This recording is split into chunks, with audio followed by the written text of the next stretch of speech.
Hey everybody, I want to take a few minutes to briefly discuss a commandment that's found a couple of times in the Pentateuch, as in Deuteronomy 16:16 and a couple other places. And that's the commandment to appear for all of Israel's males to appear before the Lord 3 times a year. And I want to talk about how that commandment was probably a bit different in its original form. And I want to talk about an archaeological discovery that may illuminate the practice of that commandment. But to do that, I'm going to look at the commandment from a reference outside of the Pentateuch, and that's Isaiah 1:12. And it says in Isaiah 1:12, here's the NRSV, when you come to appear before me. Now, in the Hebrew, that last verbal phrase is le'ra'ot panai, which is literally to appear my face. There's no preposition for before me. It's just appear my face or me. Now, le'ra'ot uses the vowels for the passive form of the infinitive construct ra'ah, which means to see, so to appear, to be seen. However, the consonants are not the passive form. It's missing what's called a performative hey. It should be le'ra'ot. That would be to appear, to be seen. But the consonants, which are centuries earlier than the addition of the vowels, are in the active, so it means to see my face. So Isaiah 1:12, when it was originally composed, literally read, when you come to see my face. Now, to see my face can be an idiom, which means to come into my presence. And that's usually because you are visible to, it's used in reference to kings. Pharaoh, Joseph says, you will not see my face again. You will not be in my presence again. But it can also mean literally see my face. And a lot of scholars think this has reference to a practice of going into the temple 3 times a year and passing before an image of the deity, a stele, a standing stone, which may have been painted. It may have had the deity's name written on it. It may even have had some kind of image painted on it. But we have a Judahite temple, remains of a Judahite temple in the Negev, at a place called Arad, a fortress in the southern desert, where there is preserved a Holy of Holies. And we found some incense altars in there. We also found some standing stones, some stelae.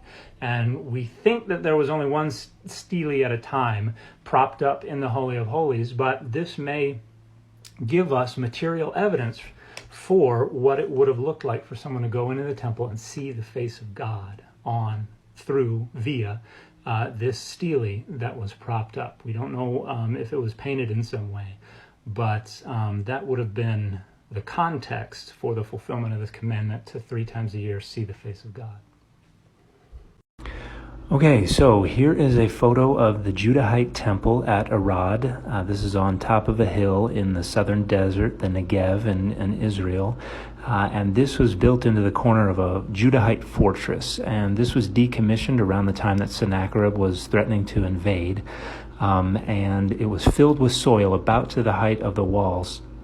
And that's why the temple was so well preserved, and we are able to reconstruct it up to about that height. But in ancient Judah, this probably, the courtyard would have been open air, but everything else probably would have been covered by a ceiling. And you can see on the far right, just kind of poking out into the frame, is the sacrificial altar. Right behind that, you'll see a little storage room where we found a number of implements associated with that altar. And then you see a doorway into what's called a broad room. This is called a broad room temple because that middle room is much wider than it is deep. And there were benches there. You would have set all kinds of ritual objects there. You would have mingled in there. And then right in the middle is the Holy of Holies. And let's get a close-up of that. Okay, so here is the Holy of Holies. You see the steps leading up. This was elevated to indicate the spiritual elevation, rising, ascending to God. And you see the stele, the standing stone in the back right corner on its own little platform. We found 2 incense altars in the front. And you can see the line in the middle of the wall on the right side. That indicates that everything above that has been reconstructed. Everything below is as it was found. Everything above was reconstructed. So this is what you would have seen if you came to the temple as a male Israelite, one of those 3 times a year, to see the face of God. And one interesting thing, a couple years ago, a study was published. They did scientific analysis of the substances that were found on top of the incense altars, and they found a mixture of incense that also included cannabis. So that was one of the substances that you would be inhaling as you went in to experience the divine presence. And that stele would have represented that divine presence. It would have channeled the deity's presence. It probably would have had the divine name written upon it, and that was what kind of commissioned, activated, that enlivened that stele to presence the divine. And that is what made this holy space. Just behind it, you can see there's another stele embedded in the wall. We found a couple of stelae here, and for a while they thought one represented Yahweh and one represented Asherah. The Israelites and Judahites definitely worship Asherah, but it's not clear that both of them were represented in the temple at the same time. So this is what we think it may have looked like. All right, let's talk about some interesting artifacts from the land of Israel. This is a picture I took a few years ago at the Israel Museum of the Ta'anach cult stand. And the meaning of this cult stand has been somewhat debated over the years, but I think we're starting to get near a consensus. And that is that this is a hybrid incense altar and model shrine. Now, we know what an incense altar is. A model shrine was basically a miniature replica of a temple or a cult space that is intended to miniaturize and mobilize that holy space, and it usually included some kind of miniature representation of the deity of some kind.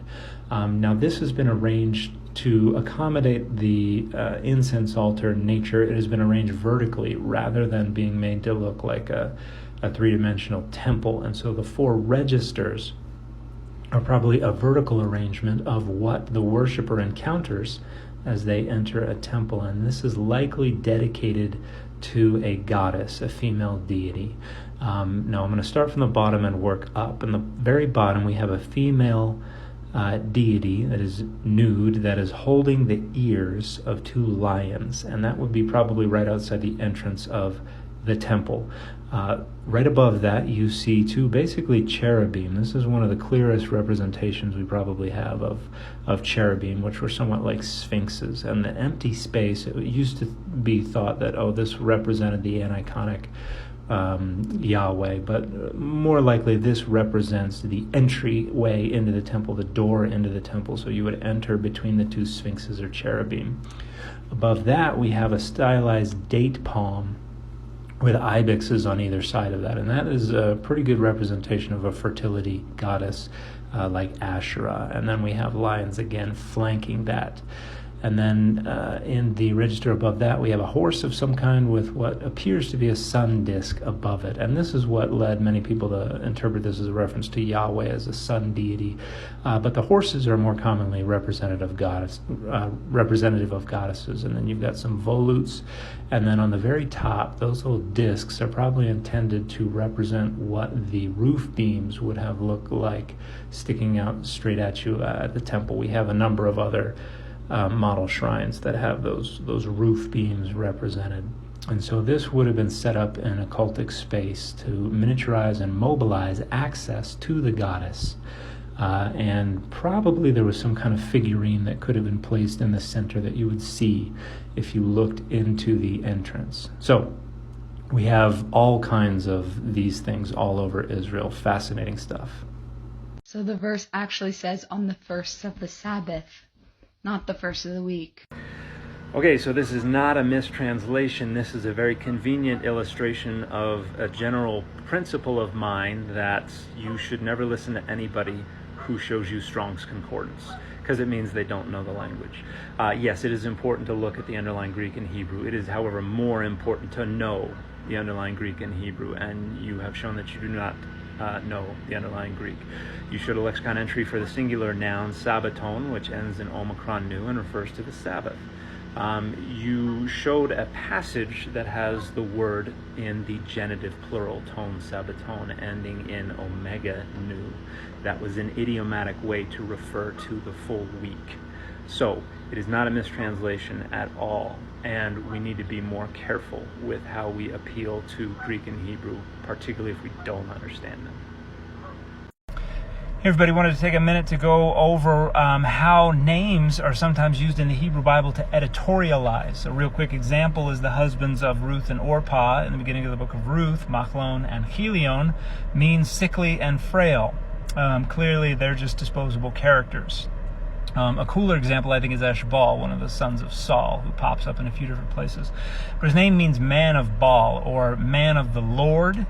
Baal can mean Lord, it can mean master, it can be generic, or it can refer to the Northwest Semitic storm deity. And in an early period, it probably was a title that was used to refer to Yahweh. In later periods, it probably was more saliently associated with the Northwest Semitic storm deity, and so you didn't like those associations, which is why in later texts, Eshbaal's name is changed to Ishbosheth, which means man of shame. So later editors probably thought he was named after the storm deity. First of the week is Saturday night, on the eve of the Sabbath. Hey, thanks for engaging with my video. I appreciate it. I too read Hebrew and understand early Jewish culture. That's my academic specialization. Now, I can't speak to any contemporary Jewish cultures, but at least in the New Testament, first of the week absolutely refers to the first day of the week, which extends from sundown Saturday to sundown Sunday. It is not a reference specifically to Saturday night, as made clear in the resurrection accounts that talk about, for instance, Mary going to the tomb early on the first day of the week, as the sun is coming up. Now, what tells us that Acts 20 is referring to Saturday night is the fact that it talks about Paul having the intent to leave the next day, and so speaking all the way until midnight. So that's why we know that's Saturday night. But that phrase is not an idiom that refers specifically to Saturday night. But if you have any other texts from that period that you think support your case, by all means, share them. Hey everybody, wanted to take a few minutes to address a question I've seen posed a number of times on TikTok recently, and that is whether or not the Hebrew Bible denies the existence of other gods. In short, the entire Hebrew Bible from beginning to end is written in a way that presupposes the existence of other gods and not once remotely approximates a philosophical denial of their existence. There is a lot of marginalizing rhetoric, and I'll get to that. But first, the term for deity, Elohim, it means God, gods, and adjectively it means divine. It absolutely nowhere means rulers or judges. That's just later interpreters uncomfortable with favorable references to other gods. Also, the majority of uses of Elohim in reference to Yahweh are used with possessive pronouns or in some kind of genitive relationship as a way to specify which one we're talking about. So, our God, the God of Israel, the God of Abraham. These things indicate that God is a class with many members, and we need to specify which one. And this reflects the earliest Israelite conceptualization of deities as sovereigns over specific nations. And we see this in, for instance, David, when he's being chased by Saul, he's about to leave Israel, and he says, "You're forcing me to worship other gods." The idea there is Yahweh pertains to Israel. Yahweh is not sovereign outside of Israel. If you force me out of Israel, I will have to worship whatever deity is sovereign there. Same thing is reflected in Naaman taking 2 cartloads of Israelite earth back to Syria so he can worship Yahweh outside of Yahweh's country. We also have the famous psalm, "How can we sing the song of Yahweh in a foreign land?" So, we do have the I am and there is no other rhetoric. But the notion that denies the existence of other gods imports contemporary ideologies where they don't belong, because that rhetoric is used to refer to entities that we know exist. For instance, Babylon is personified, and that language is put into her mouth. She says, "I am, and there is no other."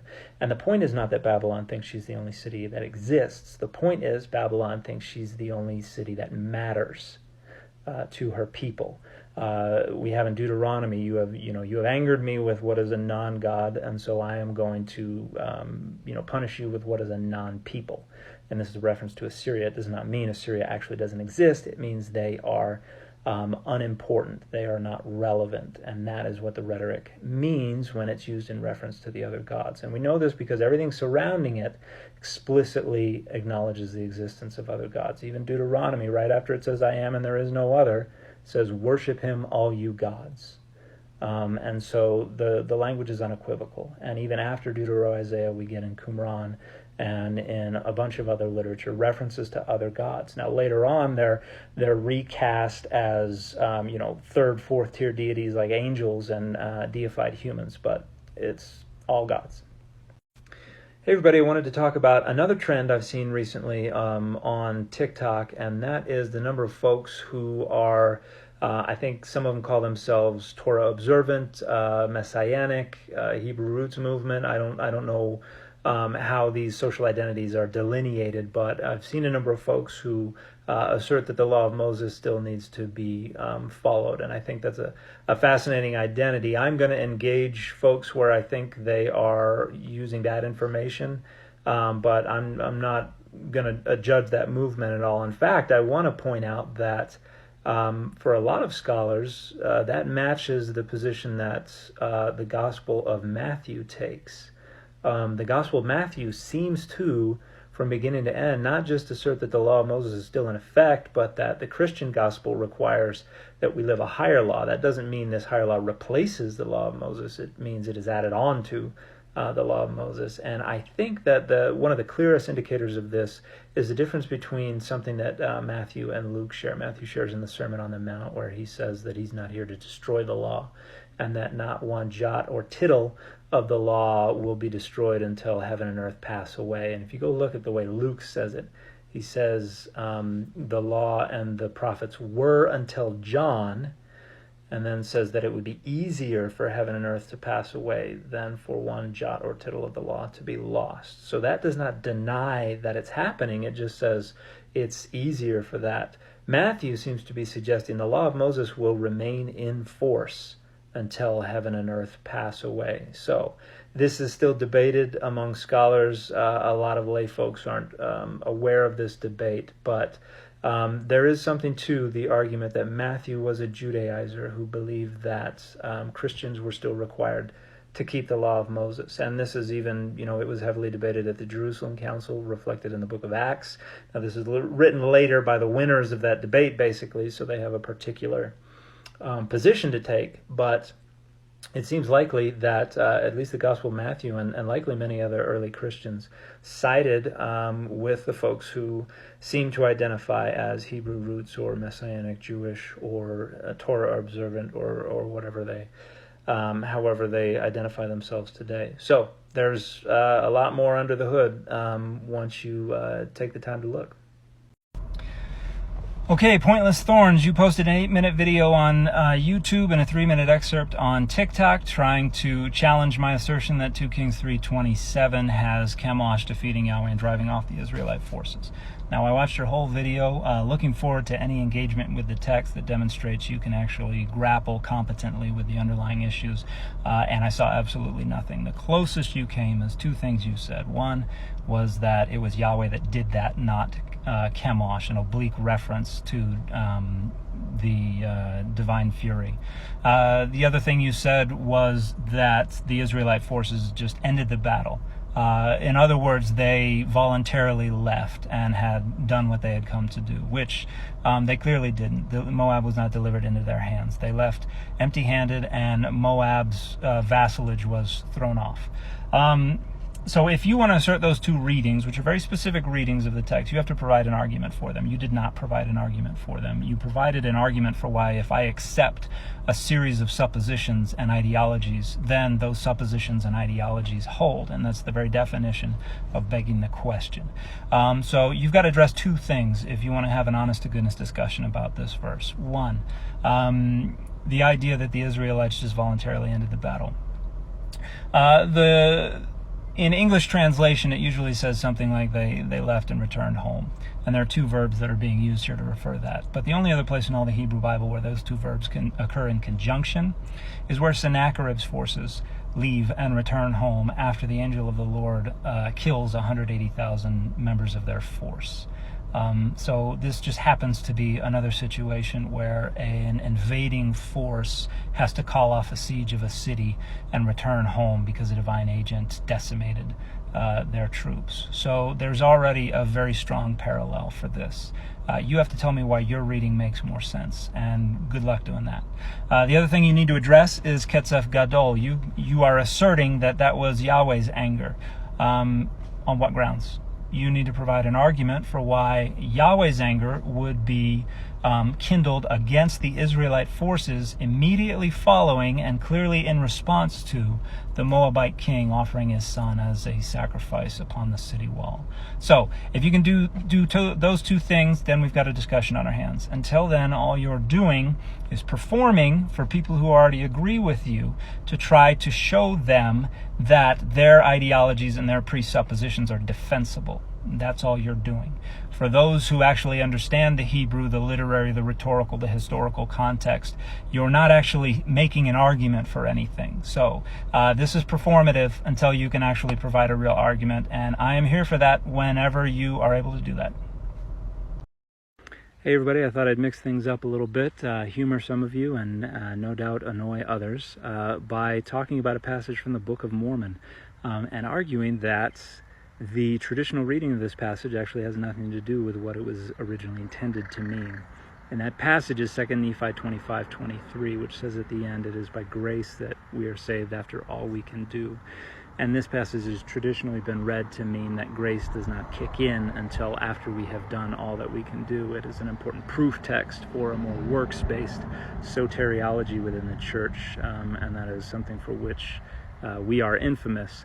But I published a paper a couple years ago in the Journal of Book of Mormon Studies where I went and I looked at every single occurrence I could find of that phrase, "After all we can do, you, they, he, she, it can do," in late 18th century and early to mid-19th century literature. And I found a bunch of occurrences. And conveniently enough, most of those occurrences were in the context of Protestants talking about grace. And without exception, every single time the phrase occurred, it was in a context that demanded the sense of "despite all we can do." Not once was the sense clearly "after we have done all we can do." And so in 1830, when the Book of Mormon was originally published, any informed reader of the text immediately would have interpreted that to mean we are saved by grace despite all we can do. That was very clearly what was intended. However, later in time, as the church began to try to defend itself against criticisms and play its own boundary maintenance and develop this more works-based soteriology, a new interpretive lens was applied, and that became the proof text that it is today. And so this illustrates a very important principle of exegesis, no matter what text you're reading, whether it's something you believe to be scripture, whether it's something authoritative like a constitution, or a book or a letter. You have to be able to apply the interpretive lenses of whoever was in the target audience from the time period in which it was published, or you're going to be open to misinterpretation. So, 2 Nephi 25:23 says, "It is by grace that we are saved despite all we can do." So, yeah.